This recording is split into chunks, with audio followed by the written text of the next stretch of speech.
All right, so welcome to those who are joining us with the recording.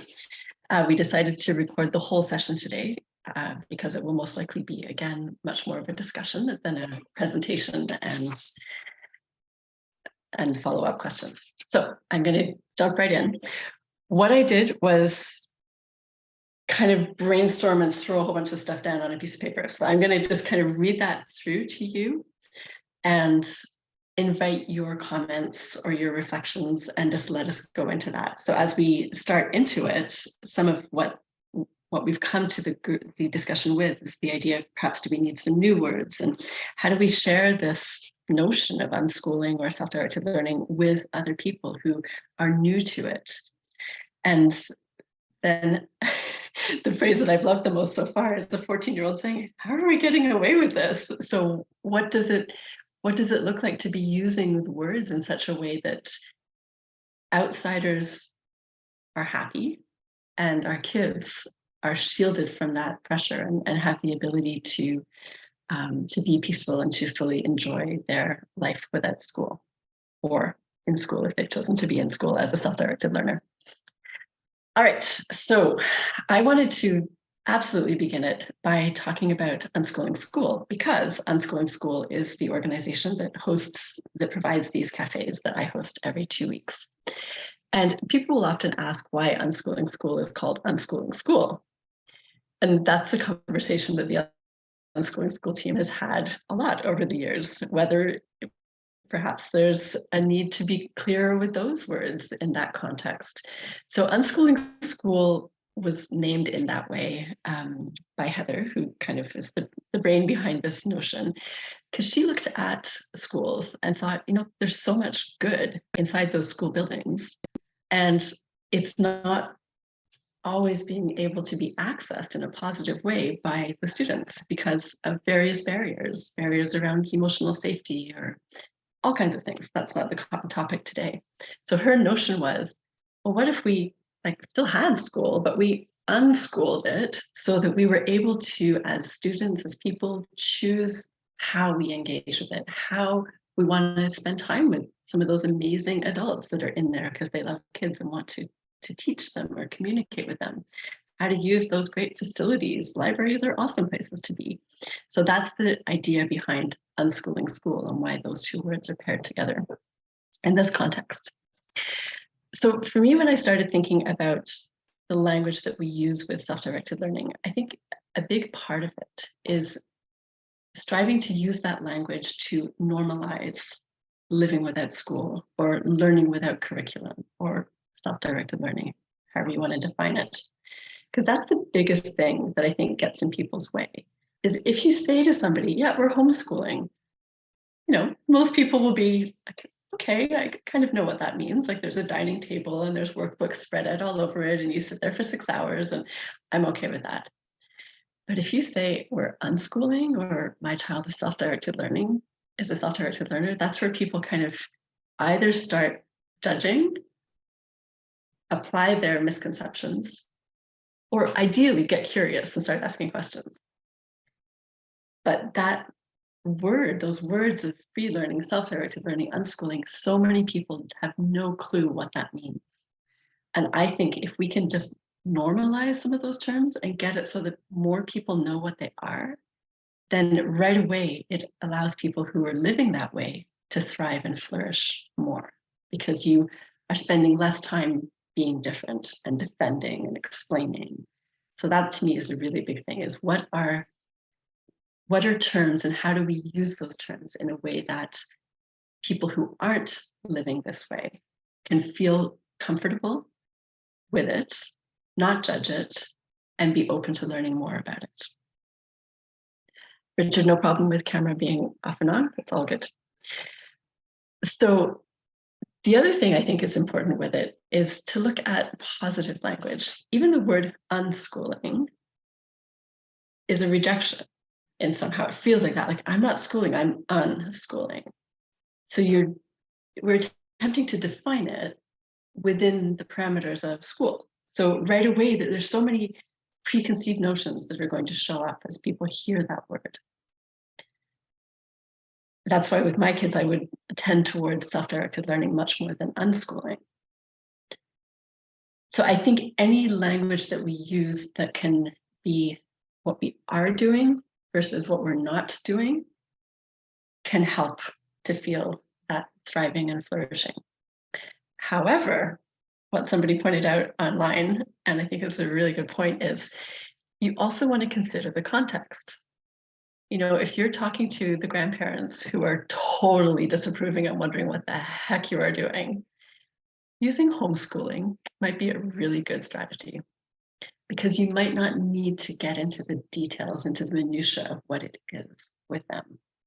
Maybe you will be able to later, but maybe this is a period of time where they just are kind of trying to figure out what this looks like, that their grandchildren actually don't go to school. So too much information might be detrimental at this point. If you're in a doctor's office and the doctor says to your child, "Oh, no school today?" Maybe it's easier to say I'm a homeschooler than to say I'm an unschooler. And there's nothing wrong with that. We don't have to go around changing the world and sharing the truth of what we do, or not the truth, but the reality of what we do. We're not obliged to do that. It's okay to use a word that just causes the conversation to move on to something else. That's all right to do that. It gets interesting when we're thinking about our kids and how they will use words. One of the biggest kind of changes that I've seen with like teen clients that I work with. So teens who've left school only know how to define themselves as dropouts, even if they don't feel like a dropout, whatever that means. It's the only word they had. I left school in grade 9, grade 10. I must be a dropout. And that word's laden with negativity. It's an awful word for anyone. And so when I talk to them about the language, when they run into their neighbor on the street and the neighbor says, "Oh, how's school this year?" How do they respond? How do they feel in those moments? They almost always have this, just like their faces just fall. Those are heart-dropping, awful moments. And so empowering them by talking about different language it can make such a huge difference, so that the next time they are with somebody, they can say, "I'm self-directed learning this year," instead of "I dropped out," or "I chose to step away from school for a time." Sydney uses the term, "I rose out of school."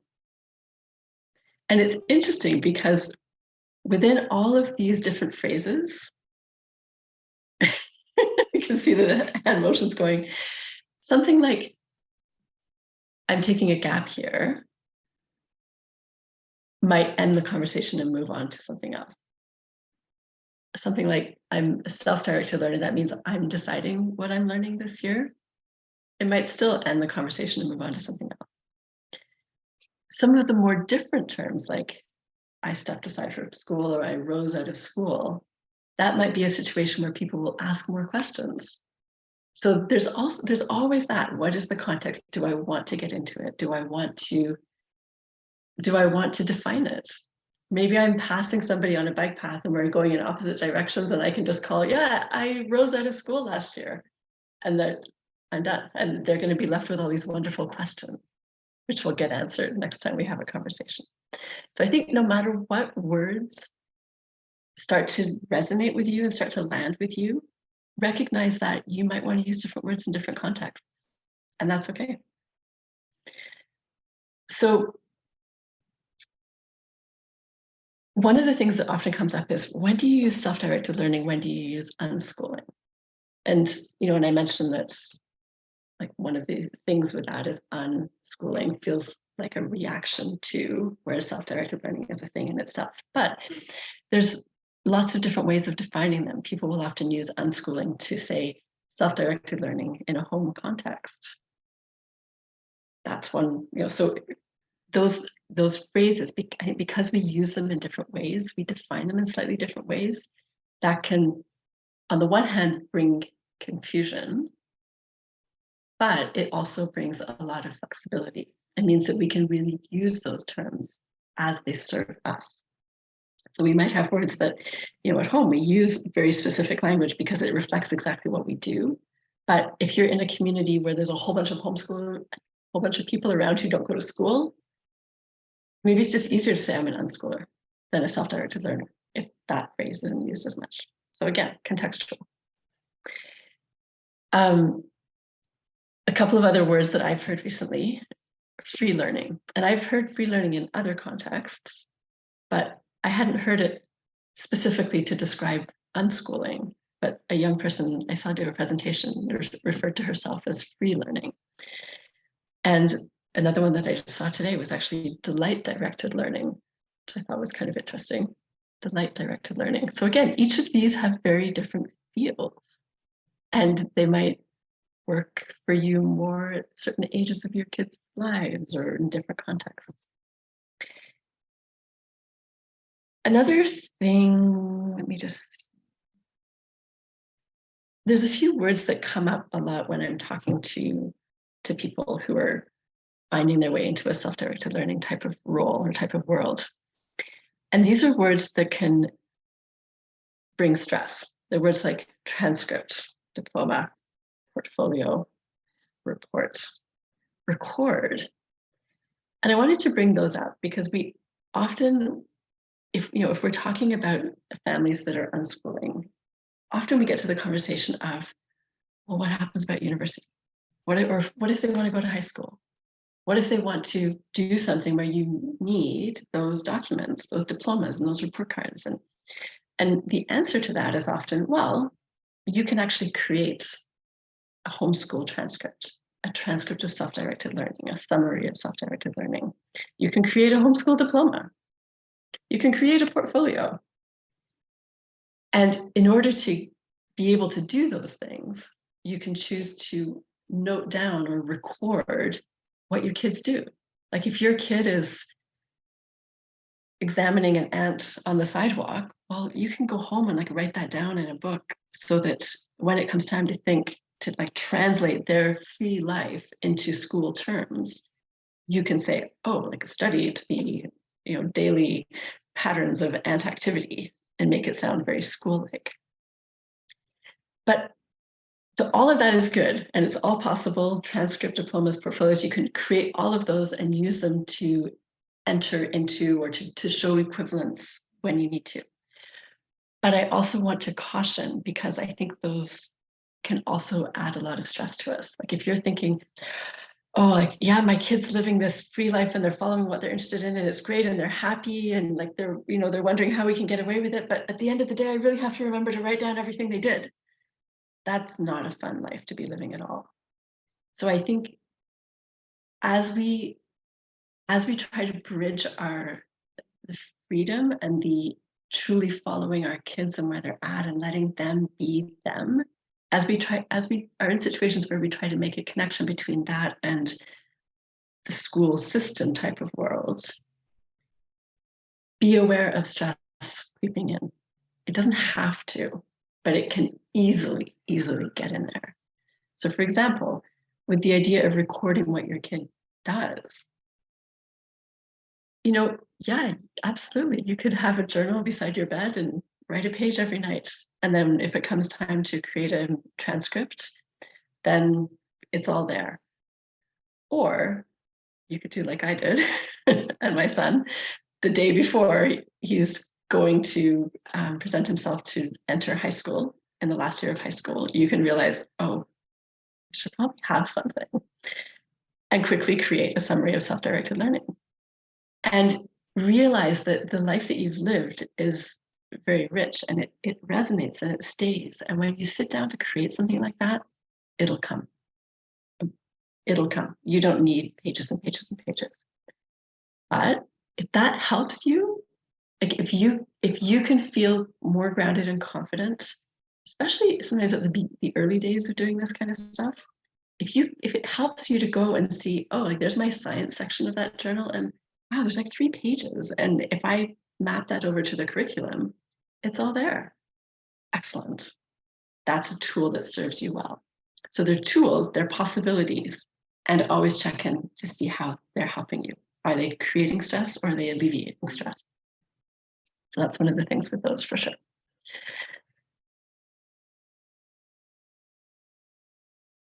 The curriculum word.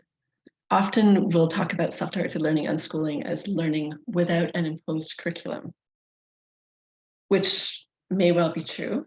And I think it's important just to remember that your child or teen might wind up choosing to follow a curriculum, because curricula can actually be super helpful. You know, if you want to learn something that is best learned in a systematic way, that curriculum is probably the result of somebody having thought, what is the best way for someone to learn this? So if you follow that curriculum, you'll probably learn everything you needed to learn in order to be a successful brain surgeon. And if you were just jumping around, you might miss some really key things. So curricula can be incredibly powerful, useful things when we choose to follow them. So that's an example of a word which I think we often in this world will sort of say, we don't do curriculum. But really, to be clear, it's often we don't do imposed curriculum or mandated curriculum. We're intentional around choice of curriculum. That's another little part to mention. And the last thing I want to say is there is also this notion of self-directing ourselves back to school. And I think that's just an important one to remember, is that unschooling, self-directed learning, it doesn't have to happen outside of school. You might be, and my son was an example of this, sitting in grade 12 in school, fully choosing to be there. So you are a self-directed learner who has chosen to go to school and be a part of that experience. And I think that's important because it really, it creates full freedom to do what makes sense for you. You know, if you and your kids really buy into self-directed learning and schooling, but you live somewhere where there's nobody else around, your child may well self-direct into school at some point in order to get that school bus into a center where there's a lot of people every day. That might be a decision that they make. So to leave room within the words that we use for school to be a chosen thing in some people's lives, I think is helpful as well. Okay, that's it for me for my ruminations on this topic. I'd love to hear from you.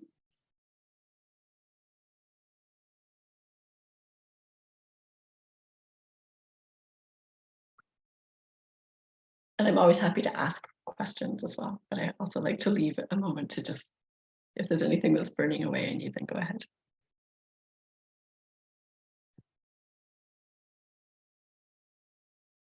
Go ahead, Sydney, and then Richard. So I always try to leave space instead of jumping in there with all these thoughts that you've triggered, Stephanie. But what occurred to me is the way I feel about the word homeschooling as a fallback is that schooling, first of all, leaves this learner as passive and it's being done to them, homeschooling, as opposed to something that they initiate. And home means it's happening in the home. Whereas the beauty of being out of school is that you can learn from everything in the world, everywhere. And many of the mentors are not at home, they're out in the community. So I'm thinking, they have this word already called world schooling, where people take their kids around the world and learn things. But what about world learner as as another possibility? Because you learn from everything, not just home or school or everywhere. And I love self-directed learning because of what it actually describes. But so often I run into parents who say, yeah, my kid just didn't self-direct it. So that it all of a sudden becomes a block because they see their child as not being able to direct themselves. So how could they possibly do that? It turns out that the younger the kids are, when you ask the parents, the more able they are to self-direct themselves. Because of that whole schooling thing that becomes piled on top of them. The harder it is for them to de-school once they've gotten into school, it seems like. And then the last thing it occurred to me was curriculum seems to me to be most valuable when it's used as curriculum vitae in terms of what you've done in your life. You know, you've made a path that's unique, and that's your curriculum, but it's looking backwards, and you don't know what's going to happen. So you don't have a curriculum for taking you forward. You just have one that says, this is what I've done. This is who I am. Anyway, I'll shut up now. That is fascinating. Thank you for everything you shared. And I'm really stuck on that idea of a curriculum vitae looking backwards, and how do we then use curriculum to look forwards? I guess what it is somebody looks backwards over how they learn something and then thinks that that's what everybody else should do to move forwards, which is, there's value in that when it comes to like specific things that brain surgeon needs to know on the spot, but there's so much loss because nobody learns the same way. And even engaging with a curriculum is something that we all do very differently. Richard, over to you.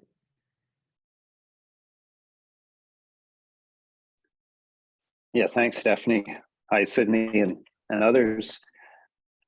I'll just mention a couple of things. Sydney said first that idea of world learners. I'm a world learner.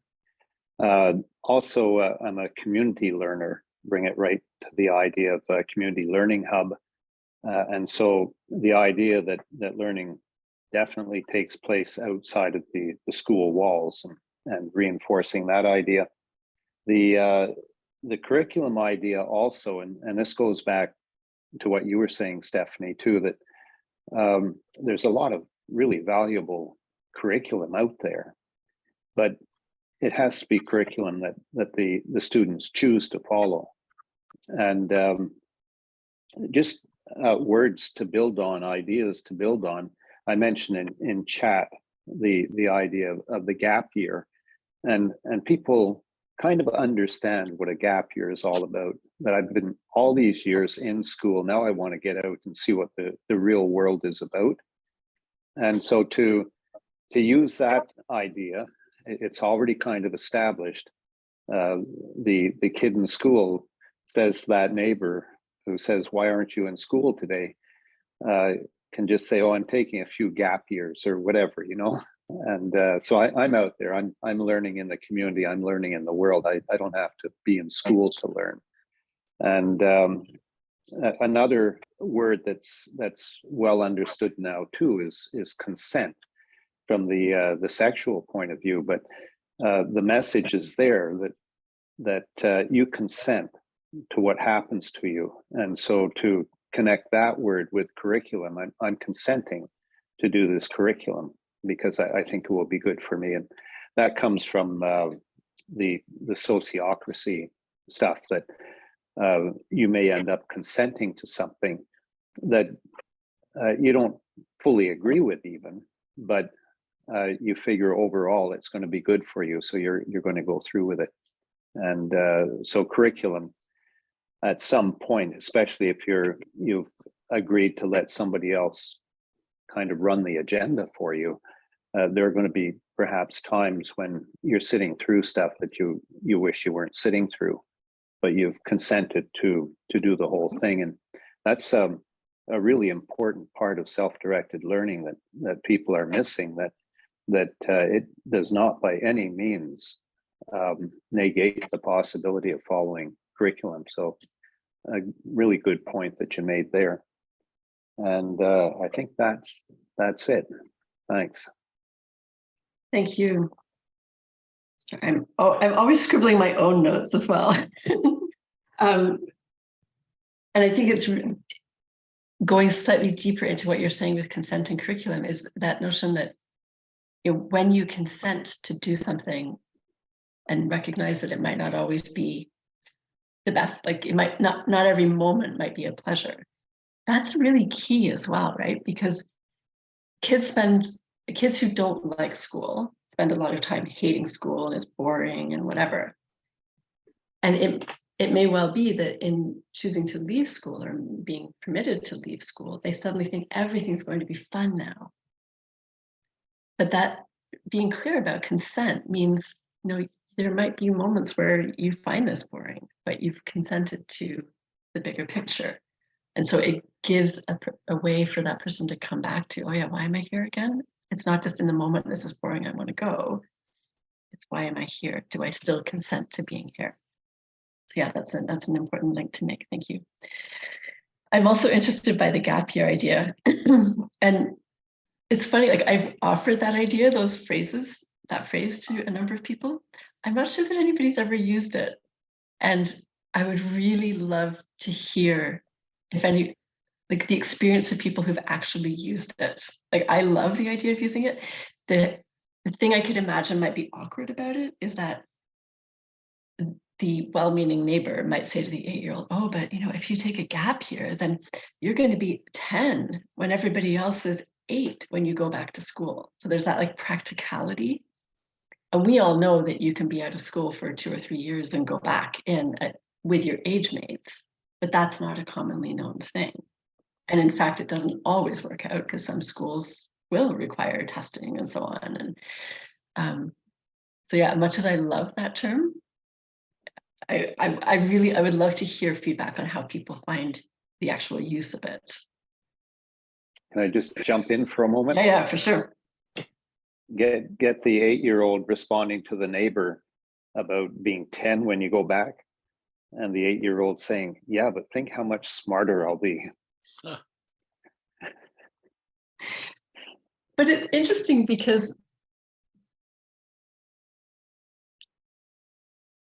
something that we haven't really touched on yet is the insecurity that kids feel when they're not following curriculum.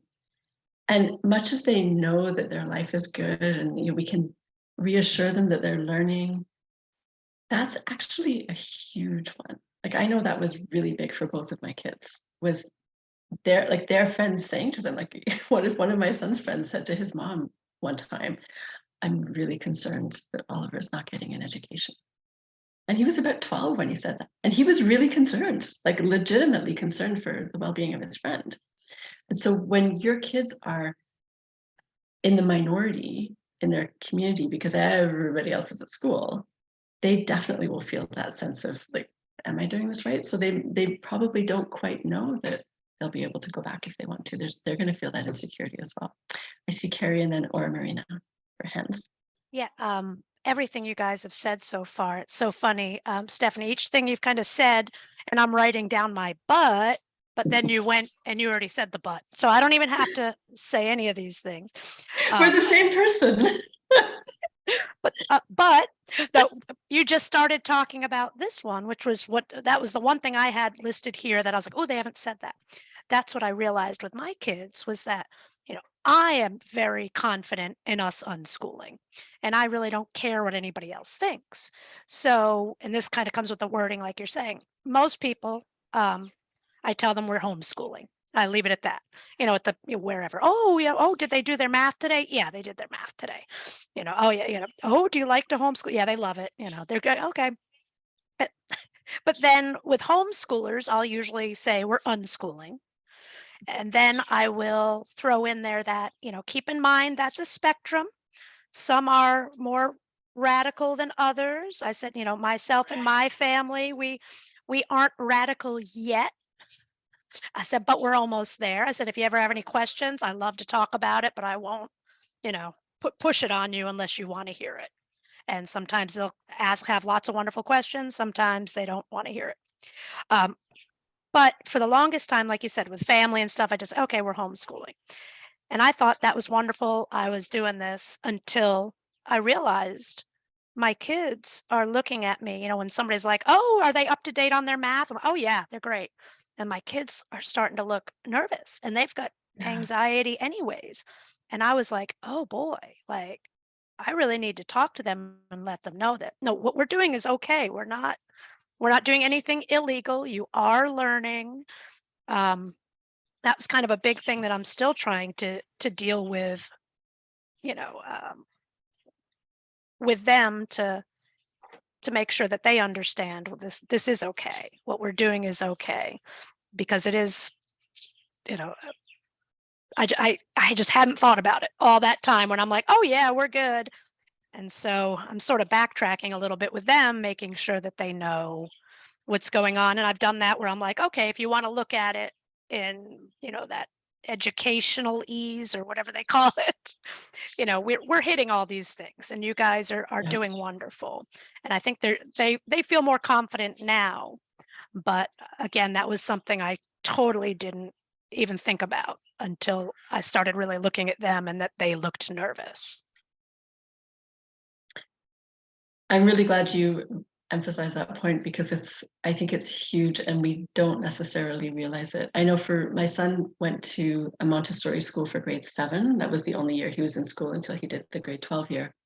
And they did the Canadian test of basic skills within about 3 weeks of the school year starting. And it's one of these like fill in, like he aced it, which like I didn't even know they were doing it. And so his teachers, it made his teachers stop and think, oh, like we thought you had to be at school for 6 hours a day for 7 years in order to be able to do this in grade 7. Are you sure he wasn't like sitting down at the dining table every day? So it was a positive experience because it reassured him and me. Like I was, when he got into university, again, it was like, oh my God, because much as you know it and you believe it, like to actually have those external validations is, we're only human. Like it's helpful to know those things. So yeah, I do think it is important to, especially with kids who are aware of what other people are saying, and maybe it's even, I don't know, like we would always sit down at the beginning of the year and kind of plan out, well, what are some of the goals for this year? Like loosely or specifically, depending on how the conversation went. But maybe that's the thing as well, is like at a couple of points in the year, you as the parents sit down and cross-reference a bunch of stuff to a curriculum. And you just let your child know you're doing that. And if they're interested, they can ask you or join you. And if not, that's fine too. Maybe just knowing that that's around, because it is around in there. Like there's no hiding from tests and homework and assignments, because it's everywhere. It's in all the media. It's like, it's everything. So just to know that that is not being ignored in the home. Yeah. Or Marina, I think you were next, although your hand is down now. Yeah. Thank you. Just following up on Carrie a little bit. So like I mentioned at the beginning, our kids are in the public school system. And my daughter is one of those dropouts, negative connotation. So, over the last 2 years, I've been getting very educated, and thanks to Stephanie around this homeschooling, unschooling, and all this stuff, and getting comfortable with the idea of what I had in my head for the path for my daughter, for my kids. It's not the path, and there are many other paths to achieve success. So getting educated myself on that and getting comfortable around that idea. So my husband and I are comfortable around this idea of the many paths, and it's not just one path, and this is not just the only way to success, et cetera, et cetera. But similar to Carrie, so my daughter did return on her own to school and is enjoying it this year much better. She's in a small classroom. But now it's this stress of I have to catch up, right? The credits that she missed. And it's that similar thing where we're trying to speak to her and tell her, like, look, I'm educated now about this. Like it's all good. You can take your time. You can, and I always encourage her to, have a chat with Stephanie and this and that. But that mentality is there even within that age group, I have to catch up. I have to finish at the same time as my peers because I don't know why, but, so that is still there. Even though within the home, the message we're giving our children is just go at your pace. If you're enjoying it now, stay. And if you're not, then we'll look for other options, So I just wanted to chime in on that, that is still there even in the youth, And it's also important. So yeah, like this idea of taking a gap year and then going back in with your age mates, you can't always do that. And I've noticed, like, because I live in Quebec, but right very close to Ontario. In Quebec, they only count credits for grade 10 and 11, and then you graduate from high school at the end of grade 11. In Ontario, they count credits starting in grade 9, and you graduate from high school at the end of grade 12. So if you've stepped aside from school at any point in like grade 9 or 10, you will have to catch up in order to get that diploma. So then it's much easier in Quebec. Like you can show up in school in grade 10 for the first time, be in school for 2 years and get the same diploma everybody else gets. So, you know, that's kind of a drag for sure. And it's also worth like really trying to normalize alternative diplomas. For example, there's somebody in Ottawa who is running an online alternative sort of school. And one of the things that she's looking at doing right now is offering, I was working with her on this project, so we called them credit equivalencies. So she would meet with somebody who's not in school, perhaps give them an exam or test and have a conversation with them.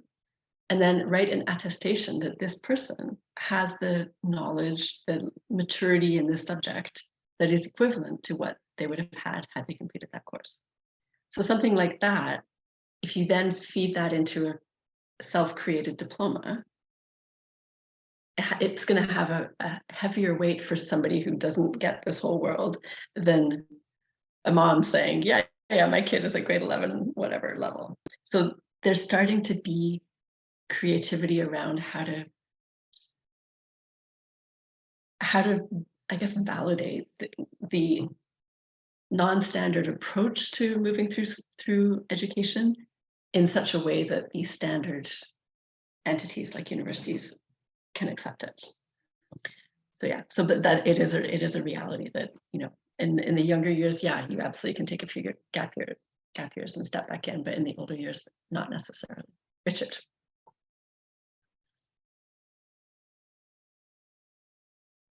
I put a couple of things in chat that I just wanted to mention.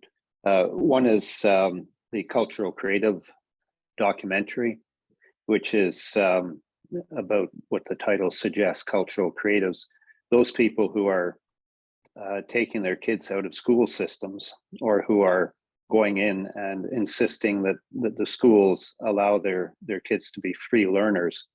They're essentially cultural creatives. They're creating change in society.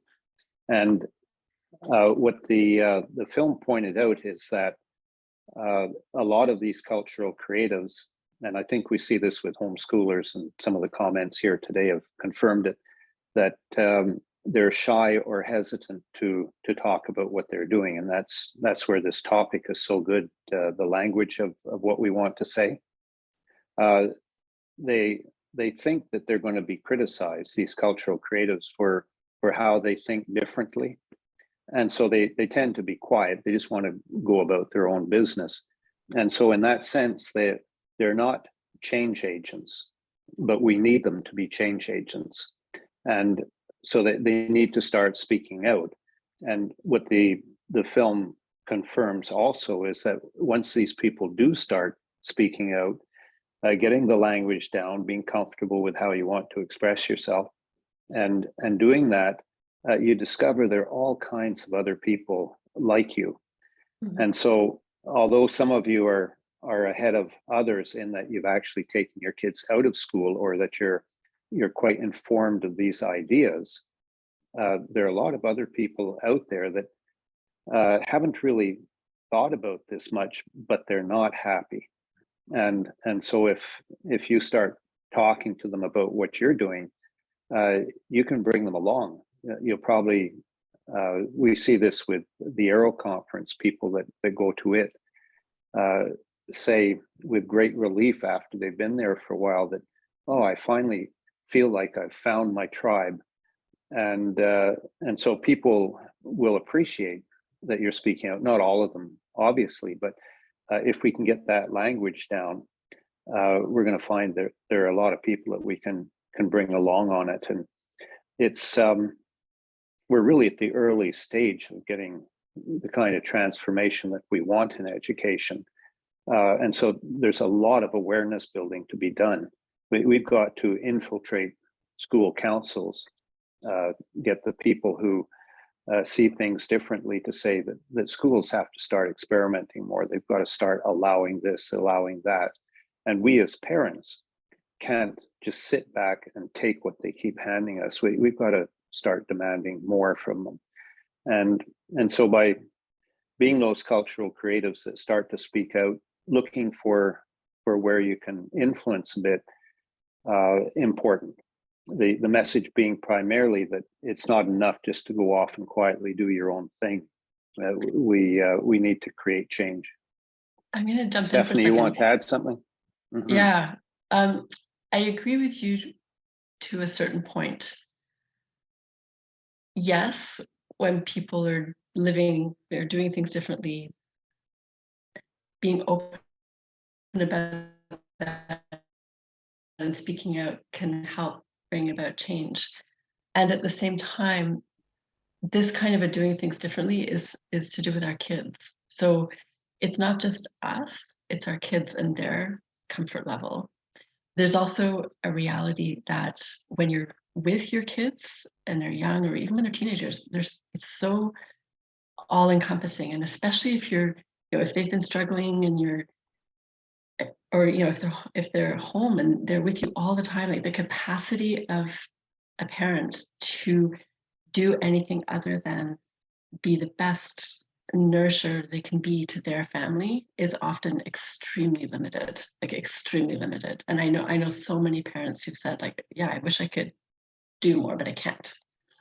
But I think that what I always said, because we were in a situation where we live in Quebec, but at that time they weren't monitoring as closely. The government wasn't, but you still had to be really careful. Like if you came to the government's attention, then it could just get really complicated. So the ideal scenario was for the government not to realize that you were not sending your kids to school. So we were always just very quiet. But I made myself a promise years and years ago that once we were out of that like danger zone, I would start speaking out for the next generation. And as I think about it, that's what I'm doing. So I think there is that. It's important to realize that you may not be able to be the broader picture advocate for change in the moment. You might later, but just by living this way, just by living this way, you are already an advocate for change. I think it's really important to recognize that as well.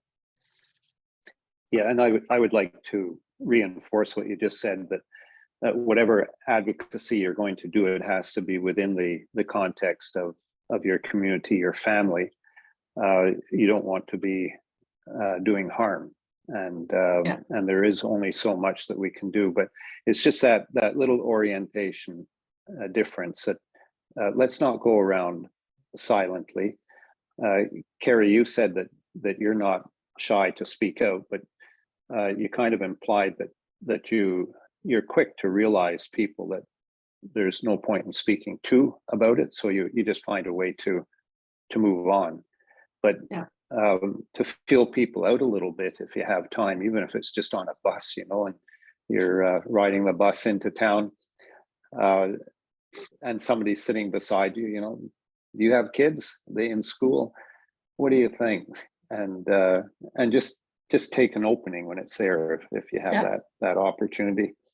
Want to bring your attention also to this event on March 16th. It's from 6 to 7:30, and it's this lady. I'm not aware of her, but she seems to be really well qualified, and she's going to be speaking to how parents can advocate for their children within the school system, and so I think that's something that certainly this idea of unschooling and free learners, unschooling school and free learners, you would have to know how to advocate for your children within the system. So it could be a valuable session to attend.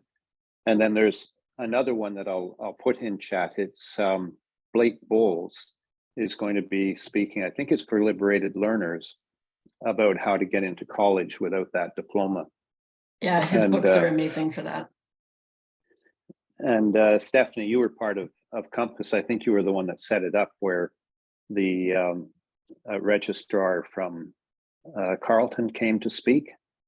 And from all the universities and colleges. Yeah, you only need five prerequisite credits to get into a program in university, in a lot of the universities. So this idea of needing a high school diploma, forget it. One of the kids that was at that session that I just referred to did 5 credits online. And then that person that Stephanie mentioned, who will take your learning and equate it to credits, that's something that's gaining more and more attention as well, so that it's based not on paper, but on competencies that you're being accepted. And so important things. I'll get that Blake Bowles. He's going to do that talk for liberated learners in a week or so. Yep. Thank you. Or Marina, with regard to the notes, I will, yes, I can email them to you, and they always show up in the YouTube as well. So we'll have the specific links listed in there. I have an important word to bring up that I realize I haven't brought up yet, but before I do, I want to put my own thing in the chat, which is what I always forget to put. So actually, let me just do it. These are the links, and you can just open them from here if you want to. YouTube channel, the newsletter sign up if you want to know what topics are coming up. If you want to suggest topics, you can do it through this form. If you want to connect with me directly, and the Unschooling School Facebook group there. I didn't forget today. Yes. So the word that hasn't come up yet, which, well, it's sort of come up, is it's to do with the word learn. So I feel like whenever I start getting into these conversations with people, I'm always having to assure them that kids are still learning. It's like we can't, it's like there's a common understanding, even within this world, that kids must be learning. If they're not at school, how are they learning? They're self-directed learning, they're free learning, how are they learning? And it's just something that I'm curious about, because we don't, as adults, feel the need to express how we're learning. Yet I think every adult would say that they continue to learn, and they need to continue to learn in order to live. But we do with kids. And so that's the question that I have around language. What would the impact be if we were able to remove that notion that kids have to be learning all the time? And we have, obviously they are learning all the time, but that we have to express how they are learning as a crucial part of our definition of, or our description of how they live.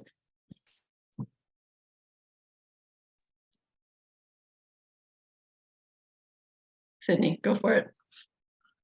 Maybe the fact is that the reason we require an explanation of learning is because we're so used to an explanation of schools. We carry that over. Whereas before there were schools doing that, people were just learning as a part of life. That's what you do. That's what a human being does. And of course, there were things like apprenticeships that were structured because you wanted to learn those specific things from somebody, so you went and hung out with that person for years. But I think we need to use the word learning as much as possible to try to diffuse that expectation of having to know what it means. Can you say more about your last sentence? Well, it's just a thought that the more we use the word learn in many different contexts, the less people are wondering, well, what do you mean by learn? Because it's just a word that describes 8 zillion different things that people understand. That's what it means. Am I making any sense? Yeah, you are. Because sometimes it's unusual for us now to use that word, because that's not the important thing.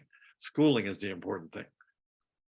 So by using that word, we're taking the emphasis away from schooling and back to learning. So right, and it becomes even though even though I might wish I didn't have to constantly reassure people that kids who aren't in school are still learning, it's a strategic thing to do. Yeah, and they might ask you in the same way that they ask you, what do you do for a living? Right? So they ask you, what do you do for your learning?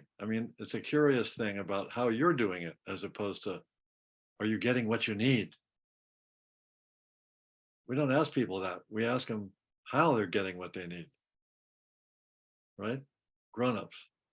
That's a really interesting notion. Because it is very common to say, like, what do you do for a living? What do you do for your learning? That's like, that would be the ultimate in normalizing Yeah. living without school is Well, just, yeah. What it does is it takes for granted the fact that we are born to learn in the same Yep. way that we have to make a living. So we're Thank all you. learning all the time. We ask each other, what are you doing for your learning? I love it. I'm going to start asking people that. Carrie, I see your hand. I want to acknowledge that it's 12:59. I'm happy to go till like 1:05 our time. I don't know what time zone everybody's in, because I think we're not quite done yet. But if somebody does need to leave, totally understand. The recording will be on the YouTube channel by the end of the day, most likely. And we'll see you next time. But yes, so we can finish this. Carrie, go ahead. You're muted, Carrie. What I've tried to do, I guess, when somebody talks about school, I've kind of changed it in my head and just I try to say it and even think about it as just memorizing facts. So I could say like, oh yeah, I was good in school because I'm very good at memorizing facts for the test and then forgetting it, and that's. But when I'll talk to somebody who's maybe in school, and again, not about exactly unschooling or anything like that, but I'll explain that my kids started to show some extreme anxiety at school, like it was affecting their life. They were getting physically ill. Said, so, I took them out of school and I decided, they can learn all the time.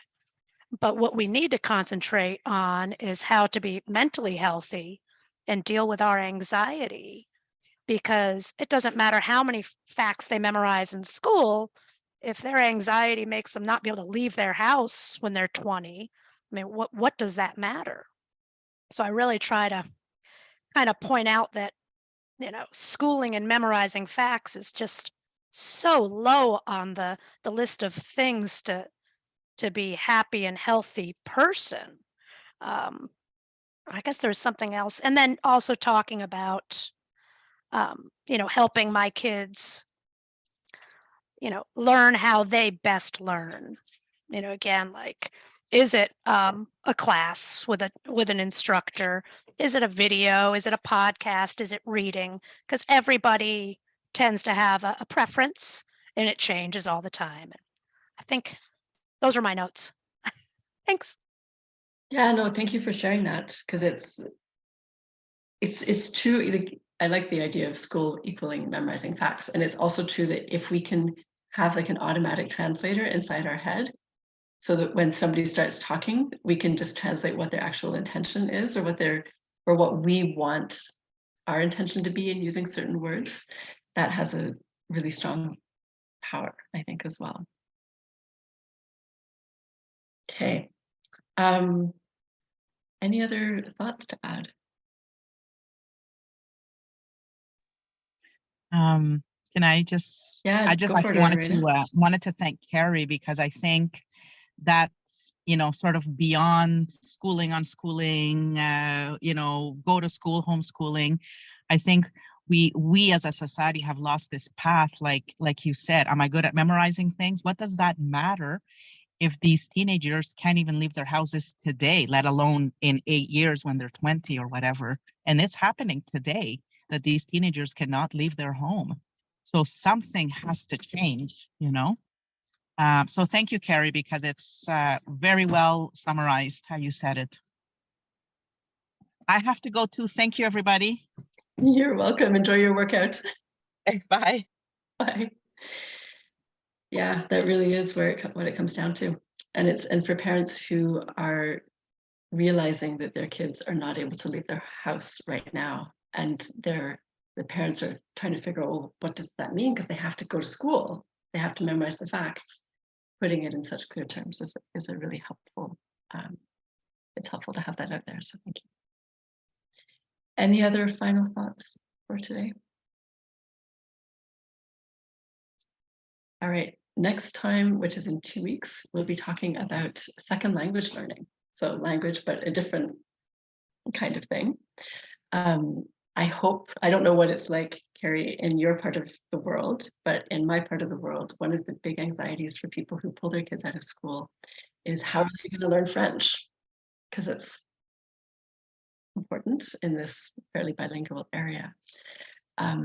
So that's one of the things I want to talk about that. And I think we'll also probably wind up touching on language, even for our mother tongue, our first language. You know, how does it play out if you're not in school systematically speaking with people day in, day out and learning, like if you're a francophone in this area, there's an awful lot of time spent learning grammar in schools. And is that a loss if you're not doing that? So I'm curious to get into language as English, French, Spanish, like all those ways of looking at the word language as well. So hope to see you in a couple of weeks. Feel free to follow up. I put in all those links again. Feel free to follow up in any way that inspires you, and especially with suggestions for topics, because you know I sit here in my office and get brainstorms and hope that it'll be as interesting to others as it is to me, but I'm more than happy to bring other people's ideas into it. So I wish you a wonderful week and see you next time. Bye, everyone.